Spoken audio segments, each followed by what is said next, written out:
Hello hi welcome नमस्ते, मेरा नाम ऋतिक और आज हम फिर से बात करेंगे एक और इम्पोर्टेंट कंसेप्ट के ऊपर। तो ये वीडियो उन स्टूडेंट्स के लिए मोस्ट इम्पोर्टेंट होने वाली है जिनके पास सेमेस्टर 5 में सब्जेक्ट है income tax law and practice. तो चलिए शुरू करते हैं आज की वीडियो को, जहाँ पे हम फिर से बात करेंगे यूनिट नंबर 2 के लेसन नंबर 2 यानी कि इनकम फ्रॉम सैलरीज के पार्ट 2 के एक और इम्पोर्टेंट कंसेप्ट के बारे में। देखते हैं आज की वीडियो में क्या डिस्कस करना है कि मेडिकल बेनिफिट्स क्या होते हैं और कौन कौन से मेडिकल बेनिफिट्स जो हैं वो हमें एम्प्लॉयर की तरफ से नजर आते हैं, जो एम्प्लॉइज को दिए जाते हैं, वो हम डिस्कस करेंगे आज की वीडियो के अंदर। और इस कंप्लीट सीरीज के नोट्स भी ऑलरेडी प्रिपेयर हो चुके हैं with important question answer PDF. जिन बच्चों को नोट्स परचेज करने हैं वो इस नंबर पर जाए 9667836333 व्हाट्सएप करके नोट्स भी ले सकते हैं। हम सब जानते हैं जो मेडिकल बेनिफिट्स हैं वो बहुत इंपॉर्टेंट है, इसलिए हम हमेशा एक बात करते हैं कि अगर एक फैमिली में एक सिंगल अर्निंग पर्सन है तो उसका इंश्योरेंस होना बहुत जरूरी है, वो भी लाइफ इंश्योरेंस, ताकि अगर उसे कुछ भी हो जाता है तो उसकी फैमिली को फाइनेंशियल स्ट्रगल ना झेलना पड़े। दूसरा, हम मेडिकल बेनिफिट्स में बात करते हैं एक तरह से मेडिकल इंश्योरेंस का, यानी कि मेडिकल ट्रीटमेंट में भी खर्चा आता है, तो उस इंश्योरेंस की हम बात इसलिए करते हैं क्योंकि हमने देखा है अपनी फैमिलीज में, अपने आसपास की, जब भी मेडिकल एक्सपेंसेस बढ़ते हैं या फिर मेडिकल प्रॉब्लम आती है कोई भी, तो लोगों की सारी सेविंग उड़ जाती है उन लोगों की जिनके पास किसी भी तरह का इंश्योरेंस नहीं होता, यानी कि किसी भी तरीके से वो सिक्योर नहीं होते मेडिकल ट्रीटमेंट को लेके। तो ऐसे केसेस में लोग जो हैं वो या तो मेडिकल इंश्योरेंस खुद करवाते हैं अपना, अगर उन्हें उनके एम्प्लॉयर्स मेडिकल ट्रीटमेंट प्रोवाइड नहीं करते हैं तो, और अगर उन्होंने उनका इंश्योरेंस करवा रखा होता है फिर जरूरत ही नहीं मेडिकल इंश्योरेंस खुद करवाने की। तो आज की वीडियो में हम ऐसे मेडिकल फैसिलिटीज की बात करेंगे जो एम्प्लॉयर प्रोवाइड करते हैं अपने एम्प्लॉयज को। ठीक है, तो देखते हैं कौन कौन से हैं वो। तो हमारे पास ये कुछ बेनिफिट हैं, ई पॉइंट तक है। तो पहले शुरू करते हैं इस टॉपिक को।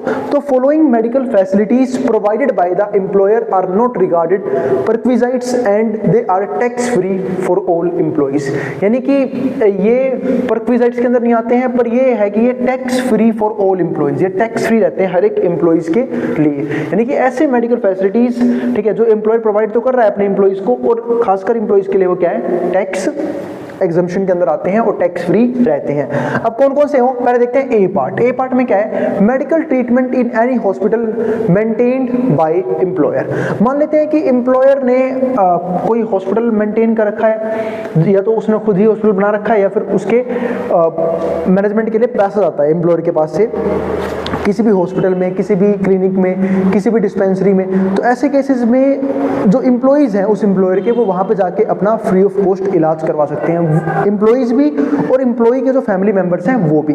यानी कि वहां से इलाज करवाना वो हॉस्पिटल जो वेल मेंटेन्ड है उसके एम्प्लॉयर के द्वारा। तो ये हो गई पहली फैसिलिटी। तो वही पॉइंट यहाँ पे है, मेडिकल ट्रीटमेंट इन एनी हॉस्पिटल, किसी भी हॉस्पिटल में जो मेंटेन्ड है बाय एम्प्लॉयर। ठीक है, तो ये एक बहुत बढ़िया बेनिफिट होता है एम्प्लॉयर की तरफ से। इससे जो एम्प्लॉय है वो एक तरीके से सिक्योर हो जाता है, किसको लेके, मेडिकल ट्रीटमेंट्स को लेके। क्यों से पता होता है कि मेडिकली अगर कुछ भी बिगड़ा फैमिली के अंदर तो उसको लेके हमारे पास कवर है, हमारा जो एम्प्लॉयर है वो उस ट्रीटमेंट का खर्चा हमें प्रोवाइड कर देगा। क्योंकि हम देखते हैं आजकल जो मेडिकल ट्रीटमेंट है उसके जो एक्सपेंसेस हैं वो बढ़ते जा रहे हैं, ठीक है, लगातार, और इसलिए एक मेडिकल इंश्योरेंस बहुत इंपॉर्टेंट चीज हो जाती है अगर एम्प्लॉयर मेडिकल इंश्योरेंस खुद प्रोवाइड नहीं कर रहा है तो ये हमने देखा पहला पॉइंट इस टॉपिक के बारे में। बी पॉइंट हमारे पास यहाँ पे क्या आता है, reimbursement of medical expenses of employee in the following circumstances. देखो, रीइंबर्समेंट का मतलब क्या है कि मान लेते हैं कि कुछ मेडिकल एक्सपेंसेस हुए। अब मेडिकल एक्सपेंसेस के जो कौन करेगा, एम्प्लॉय, क्योंकि एम्प्लॉय, मान लेते हैं एम्प्लॉय खुद की तबीयत खराब हो गई या फिर कोई मेडिकल इमरजेंसी आ गई उसकी फैमिली के अंदर, तो वो जो इलाज करवाएगा उस पर जो एक्सपेंसेस आएंगे उसका रीइंबर्समेंट कौन कर रहा है, एम्प्लॉयर कर रहा है, यानी कि एम्प्लॉयर उसे वो पैसे प्रोवाइड कर रहा है। लेकिन ये सिर्फ कुछ सर्कमस्टांसेस में होता है, वो सर्कमस्टांसेस हमें देखने पड़ेंगे। तो हमारे पास ये 3 सर्कमस्टांसेस हैं जिसके अंदर जो एम्प्लॉयर है वो पैसा प्रोवाइड करता है एम्प्लॉय को, वो पैसा जो मेडिकल एक्सपेंसेस के तौर पे खर्च किया गया था एम्प्लॉय के जरिए। तो पहला पॉइंट क्या था हमारे पास यहाँ पे, expenditure incurred by employ on his medical treatment और treatment of any other member of his family in any hospital, clinic, nursing home और डिस्पेंसरी मेंटेन्ड बाय गवर्नमेंट, या तो गवर्नमेंट ने मेंटेन कर रखा है, और एनी लोकल अथॉरिटी और any other hospital approved by the government for the purpose of medical treatment of its employees.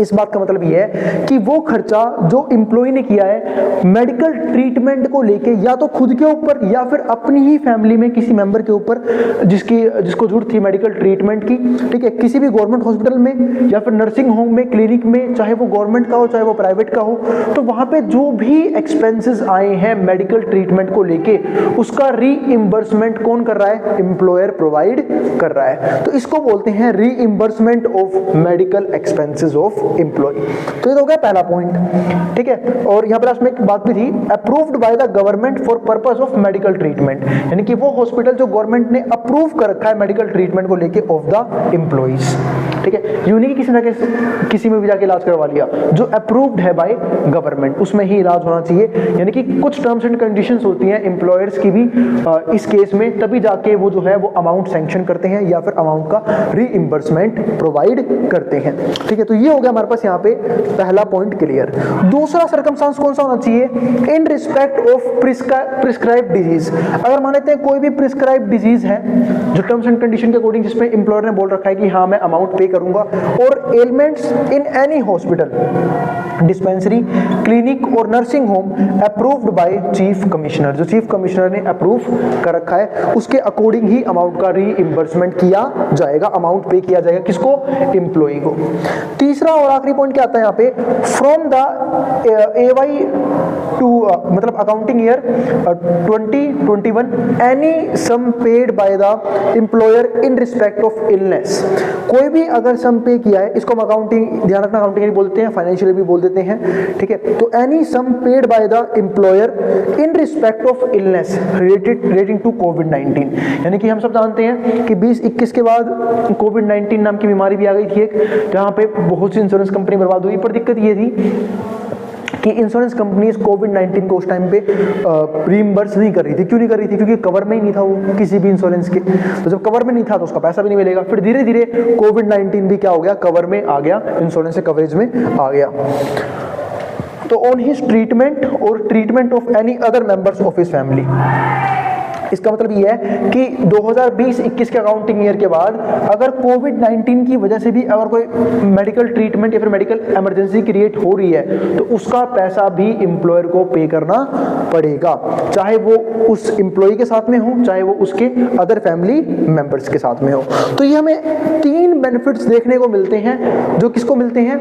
जो मिलते हैं एम्प्लॉयज को एम्प्लॉयर की तरफ, वो भी खासकर किस लिए? मेडिकल बेनिफिट्स के तौर पे। इसके बाद सी पार्ट क्या आता है? Payment of health insurance premium by employer.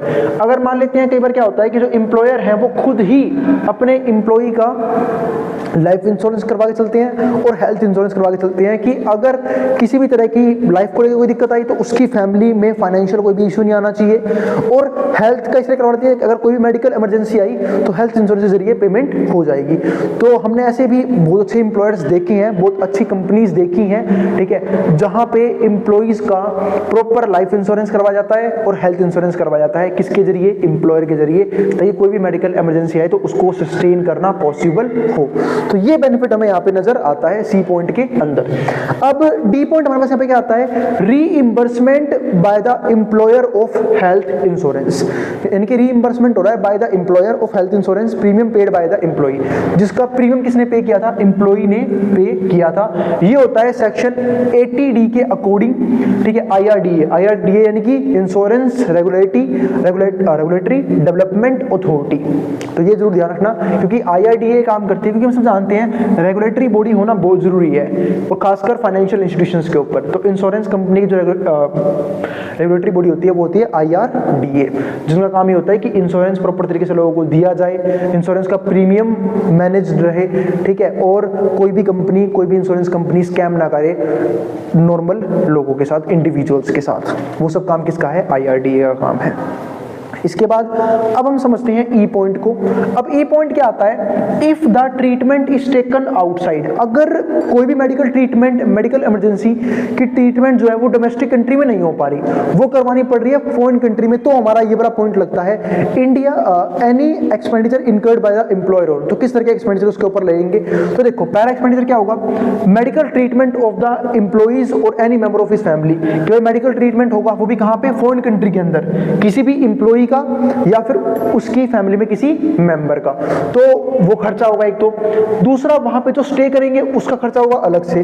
Second point क्या आता है, travel and stay abroad of the employee और any member of his family for medical treatment, यानी किसी भी तरह की मेडिकल इमरजेंसी और मेडिकल ट्रीटमेंट में जब एक पर्सन ट्रैवल करते हैं या फिर अब्रॉड में रहते हैं कोई भी एम्प्लॉई, तो उसके ऊपर जो खर्चा होगा, ठीक है, वो भी एक मेडिकल ट्रीटमेंट का पार्ट बन जाएगा। ठीक है, तो मेडिकल ट्रीटमेंट। और तीसरा एक्सपेंस क्या हो सकता है, travel and stay abroad of one attendant who accompanies the patient, मतलब भाई अगर कोई पेशेंट है, किसी की फैमिली में कोई मेडिकल इमरजेंसी आ गई, उसके साथ कोई ना कोई जाएगा, उसका खर्चा भी होगा। ठीक है, तो वही चीज यहाँ पे है कि travel and stay abroad of one attendant who accompanies the patient in connection with such treatment, उस ट्रीटमेंट को लेके। लेकिन अब यहाँ पे एक इंपॉर्टेंट नोट ये है कि ऐसे केसेस में ना पूरा खर्चा नहीं था। अगर हम क्लोज 2 और 3 को पढ़ते हैं, ठीक है, तो लेस देन और इक्वल्स टू 2 लाख रुपए, यानी कि 2 लाख रुपए के अराउंड जो है ना, या तो 2 लाख से कम या 2 लाख तक का जो ट्रीटमेंट अमाउंट है, फिर जो खर्चा है वो गवर्नमेंट पे करती है। और बाकी अपना आरबीआई के अकॉर्डिंग भी होता है, ठीक है, कि क्या टैक्स में एग्जम्पशंस देने हैं नहीं देने हैं, वो सब चीजें हमें यहाँ पे देखने को मिलेंगी। और एफ पॉइंट, आखिरी पॉइंट क्या आता है, वो भी ई से रिलेटेड ही है, subject to the restriction outline in subsection E. जब सबसेक्शन ई को पढ़ते हैं तो उसमें जो भी रेस्ट्रिक्शंस हैं, any amount paid by the employer, अगर एम्प्लॉयर किसी भी तरह का अमाउंट पे कर रहा है towards any cost that employee really expended for the reasons mentioned in that clause will be exempt, तो उसको टैक्स एग्जेम्प्ट में काउंट किया जाएगा। यानी कि जो भी मेडिकल इमरजेंसी में खर्चा हुआ है, ठीक है, ई पॉइंट के अंदर, वो सब टैक्स एग्जम्पशन के अंदर ही हमारे पास यहाँ पे आएंगे। ठीक है, तो ये काफी इंपॉर्टेंट पॉइंट हमने देखे कि जहां पे मैंने बात करी किसके बारे में, मेडिकल बेनिफिट्स के बारे में जो एम्प्लॉयर प्रोवाइड करते हैं अपने एम्प्लॉइज को, ताकि उनके एम्प्लॉइज और उनकी फैमिली जो है ना, उनके अंदर उनकी फैमिली में कोई मेडिकल इमरजेंसी आई तो उसका ट्रीटमेंट प्रॉपर तरीके से हो। खर्चा एम्प्लॉयर खुद उठाएंगे, ठीक है, ताकि फाइनेंशियल बर्डन भी ना हो। तो ये सब जो है ना कहीं एक अच्छे एम्प्लॉयर की रिस्पॉन्सिबिलिटी होती है कि वो अपने एम्प्लॉइज का पूरे तरीके से ख्याल रखे।